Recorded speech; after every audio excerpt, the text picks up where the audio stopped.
Bueno, está hecha la pregunta. Después vamos a hablar con Ezequiel y con vos también porque tal vez esta semana podamos tener presupuesto, ¿no? Me parece que es un tema fundamental. Al menos media sanción, ¿no? Media sanción en diputados. Media sanción en diputados se esperaría para el miércoles. Bueno, Jorge, muy cortito, él te dejó planteada una pregunta. ¿Qué va a hacer el gobierno con, Mira, yo creo que en principio, con este problema? Yo creo que en principio va a tratar de no amplificarlo, no va a salir a responder. Ya manifestó su desconcierto, pero está claro que hoy el vínculo está en un momento muy delicado, que arrancó sobre todo con el aborto, que continúa en esta falta de sintonía que hay entre el Papa y el gobierno y el propio presidente, yo creo, que se mantiene por algunos interlocutores laterales, caso Vidal, Stanley, Esteban Bullrich y demás, pero que está en un momento delicado. Y respecto a la separación Estado-Iglesia, yo creo que ambas partes, incluso la Iglesia, está mirando con atención esa posibilidad y ha estado haciendo algunas acciones tendientes a eso, ¿no? Ahora, la idea creo que es no agitar políticamente, porque ahí sí entras en un sendero más complicado. Y Analía, ¿vamos a explicar el tweet? Sí, a ver, los 10, bueno, hoy eran 9, porque uno de los diputados no estaba en Chubut, cruzan desde el edificio anexo hasta el Palacio.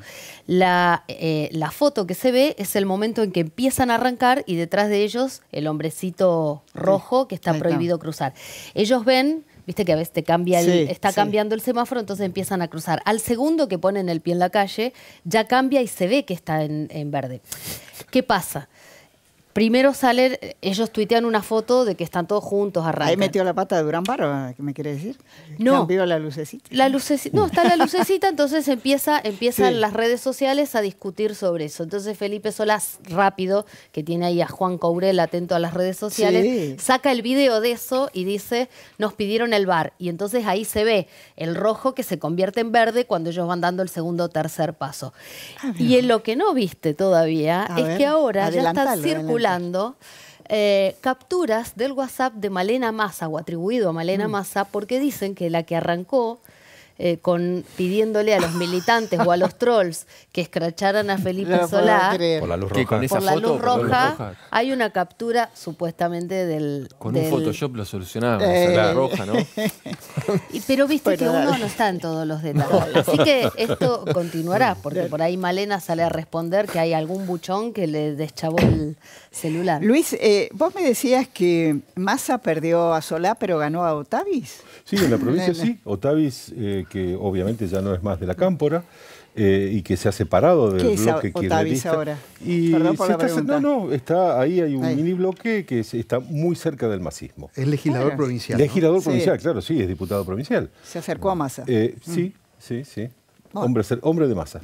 Bueno, Ezequiel, la posibilidad del presupuesto, ¿qué se puede esperar de la discusión y de la votación? No, más que nada a ver si va a ser importante, me parece, cuál es el apoyo, el apoyo político que recibe el gobierno para pasar al menos esta media sanción del presupuesto de cara a la reunión que va a haber 2 días después en Washington, cuando el directorio ejecutivo del Fondo Monetario apruebe o no en forma definitiva el acuerdo que firmó con la Argentina.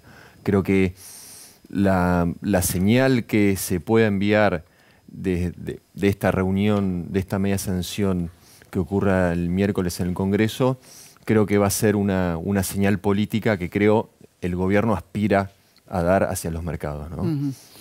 Más allá del contenido del presupuesto, ¿no?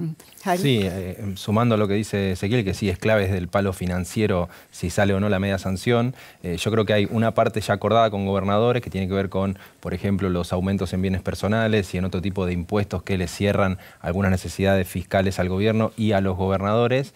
No estoy tan seguro que vaya a salir tan fácil pese a este acuerdo, cuando se empiezan a ver en detalle algunos recortes que incluye el presupuesto. ¿Por ejemplo? Dentro del gasto social, por ejemplo, uno cuando ve los últimos reportes de lo que llega al Congreso, por ahí eso el gobierno lo tiene para cederlo en la negociación, pero no sé, tenés reducciones de hasta el 57% en partidas para refacción de jardines de infante. O sea, no sé cuánto eso puede pasar por alto, que no es un número importante, que no le soluciona nada al gobierno, pero me parece que en esa línea, cuando vos te pones a ver en detalle ítems de recorte de gasto social, que tiene una parte sostenida en un aumento similar a la inflación, que tiene que ver con jubilaciones, pensiones y demás, que ahí se mantiene exactamente lo que hay de aumento de inflación para el año que viene, por lo menos en promedio así está, pero cuando se metan adentro los legisladores, yo no sé si eso el gobierno lo metió para cederlo en la negociación, como muchas veces hacen, en el famoso si pasa, pasa, y si no lo negocian, pero yo por ahí sospecho algún tipo de rispidez por los ítems que se ven dentro de recortes de gasto social. Hay que decir que la otra novedad fuerte en el presupuesto, obviamente, además de bienes personales, son las retenciones. El gobierno aspira a tener 200% más de ingreso por retenciones de lo que tuvo el año pasado, comparando contra una base que era nada. Y que también me parece que eso le va a allanar el camino a lo que es la principal señal del gobierno para los mercados, que es mostrar déficit fiscal sin intereses de deuda. Ahora les voy a hacer una pregunta. ¿Es un ajuste justo o injusto? El ajuste siempre es injusto. No, por definición, ¿no? El ajuste, aparte, es un ajuste... Pero lo de bienes personales. En términos reales es el ajuste más, probablemente más grande que tenga la Argentina en décadas. Mayor en términos, si lo medís en términos del Producto Bruto, este ajuste es mayor que el que propuso López Murphy en marzo del 2001. Muchísimo más, claro. Es mucho mayor. Entonces, digo que el ajuste es injusto para toda la población, ¿no? Sí, además que bienes personales puede afectar a mucha gente, digo, al votante de Cambiemos, y al que ya está pagando, al que ya está blanqueado. Entonces, si vos cumplís, como yo cumplo y me seguís poniendo impuestos. Ahora hay toda una discusión hoy sobre la ley de inquilinos inmobiliarios que piden, digo, Cuccioli se había quejado de que los contratos de alquiler no se inscriben en la FIP, ¿no? Y hay mucha evasión. Y ahora, por presiones, parece que eso lo van a dejar a un costado. Ganancias, finalmente, probablemente no cambie. Con lo cual, otra vez, algunos pagamos ganancias y otros no pagan ganancias. Y para mí el mayor problema, riesgo o injusticia es algo que Durán Barba, cuando arrancó a trabajar con Mauricio Macri, ¿qué le decía? Que él lo que le tenía que dar al abuelo que vive en la ciudad de Buenos Aires, cuando iba a ser jefe de gobierno Macri, era la posibilidad de que vaya tranquilo a la plaza a jugar con su hijo, con su nieto, a la calecita. Y te están quitando muchas de esas cosas, ¿no? El confort, la tranquilidad, el colegio, el jardín de infantes de tus chicos. Sin duda. Digo, el ajuste te va pegando justamente en eso que era el capital político de Macri. Ahora, también es la consecuencia de que el ajuste te lo hace el mercado. O sea, esto claramente es una decisión, digamos, no es una decisión que el gobierno lo hace porque tuvo la crisis que tuvo, porque se lo impone el Fondo Monetario y porque no tiene otro margen. Podemos discutir contrafáctico si pudo haber hecho algo más atenuado antes. Yo creo que quizá la oportunidad por ahí hubiese sido después de que revalidó en las elecciones legislativas del 2017. Quizás tenía otro margen de acción, pero después de haber tenido la feroz crisis que tuvo, yo creo que, un poco como decía Ezequiel, este presupuesto, así como la foto era para Roma, este presupuesto es para Estados Unidos. No, es cierto lo que vos decís, Jorge, lo comparto, pero hay que recordar que el gobierno gana las elecciones, revalida, como decís vos, en octubre, y ya en noviembre, diciembre empieza el ajuste, entre comillas, ¿no? Sí, primero con la reforma tributaria, y después con... ¿no? Y después con la reforma de la actualización de la fórmula de las jubilaciones. Dicho sea paso, el tema de las jubilaciones es un dato interesante. Falta mucho y además lo que viene no es fácil en materia económica, pero hay que tener en cuenta que a mitad del año que viene, en vísperas de las elecciones, las jubilaciones y los planes sociales y muchos ingresos del Estado se van a estar actualizando por la tasa de inflación de hoy. Es decir, por una tasa de inflación de 40%. ¿No? Digo, como para tenerlo en cuenta para lo que viene el año que viene. Y me parece que ¿se sabe realmente cuánto perdieron los jubilados con esa redenominación de la actualización en términos reales? Y ellos están teniendo, este año en realidad tuvieron una pérdida del trimestre fantasma, ¿no? Claro, del un principio de trimestre. año, que es el que el gobierno trató de compensar en parte por ese pago por única vez, que no lo llegaba a cubrir por completo ni cerca, pero después hay mediciones varias porque la fórmula anterior este año tal vez hubiese tenido un año peor. Porque estaba ajustada también por recaudación, que este año se está desacelerando. Lo que pasa es que también es cierto que este año el gobierno garantizaría con esta fórmula, con retraso de rezago de 6 meses, que se termine empatando la inflación. Tal vez el año que viene se termine de recuperar lo que pierdan este año. ¿Qué se puede...? Sí, perdón. Digo, relacionado con estos presupuestos, además, jubilaciones y demás, tengo entendido que durante el Congreso de IDEA, durante el encuentro de IDEA en Mar del Plata, SICA, frente a los empresarios, habló o dio a entender que para el próximo año se venía también reforma laboral. Y que después en conferencia de prensa medio que... Te digo, no sé qué dijo, pero no veo ningún margen. O sea, creo que pasan el presupuesto... Se termina el Congreso apenas, después del presupuesto. Apenas. Lo tienen, recordad que la reforma la tienen hace 2 años, no la pueden sacar. Imagínate que en este estado, con la CGT anunciando un paro para noviembre, la CGT la parte más dialoguista, la otra diciendo lo que está diciendo, yo no veo. Más en un contexto de contracción de actividad económica y contracción del empleo, ¿no? Porque creo que los peores datos de empleo todavía no se han visto y hay que esperar. Ahora, los empresarios piden ahora, el calendario electoral empieza a correr en abril, inscripciones de alianzas y demás, ya está. Lo que no se vote este año en el Congreso de la Nación, si es conflictivo, el año que viene no pasa. Ahora, ustedes saben, cada vez que uno entrevista a un político y le pregunta por las candidaturas, dice, no es tiempo de hablar, y es de lo único que creo que están hablando. Las preguntas que yo le hago, de cara a las elecciones del 2019, ¿qué es lo que va a prevalecer? ¿El tema económico o el tema corrupción, instituciones? Y bueno, y algunas figuras que van y vienen. ¿Qué es lo que puede prevalecer? Es muy difícil la pregunta. Yo creo que es muy difícil diseccionarlo de ese modo. Yo creo que intervienen ambos factores, quizás en distinto orden. A mí me da la impresión de que quizás la lectura debería ser que por primera vez la línea de visión la va a marcar el gobierno. Es decir, el foco ordenador va a ser si hay un respaldo del gobierno o no. Yo creo que hasta ahora se votó mucho mirando en el kirchnerismo, que era la vara del 2015, cambiar o no, y el 2017 era volver o no. Yo creo que ahora el actor político activo es el gobierno, y lo que va a haber es un sigamos o volvamos o cambiemos otra vez, ¿no?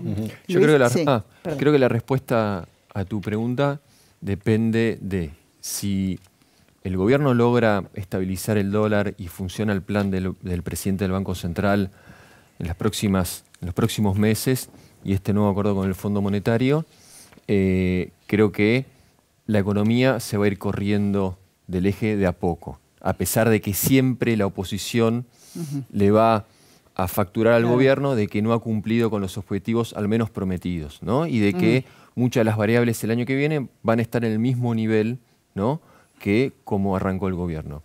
Si la economía sigue con la misma dinámica de los últimos meses, es decir, si la tasa de inflación no cede, si la volatilidad sobre el precio del dólar continúa y el gobierno no puede estabilizar esta situación, entonces veremos tal vez que estas fotos, como recién mencionaba Jorge, la de Massa y Margarita por un lado con Alfonsín y la de hoy Felipe Solá, bueno, tal vez la oposición ahí tenga más oportunidad para ir otra vez rejuntándose y bueno, ahí se va a hablar más de política. Perdón, en ese punto creo que estamos ante un experimento inédito, ¿no? Porque que el dólar en Argentina suba 100% en un año, que el poder adquisitivo de los trabajadores caiga en promedio 15, 20 puntos, y diciendo esos 2 datos nada más, el gobierno que está todavía aparezca en las encuestas con chances de reelegir, es un experimento único, porque cuando uno habla con los tipos que estudian las crisis, habitualmente te dicen... Protagonistas de la historia. Eso es antikirchnerismo puro. Eso es posible. También hay ciclos, ¿no? Me da la impresión de que por ahí la percepción social es que no se sabe si este ciclo se agotó o no,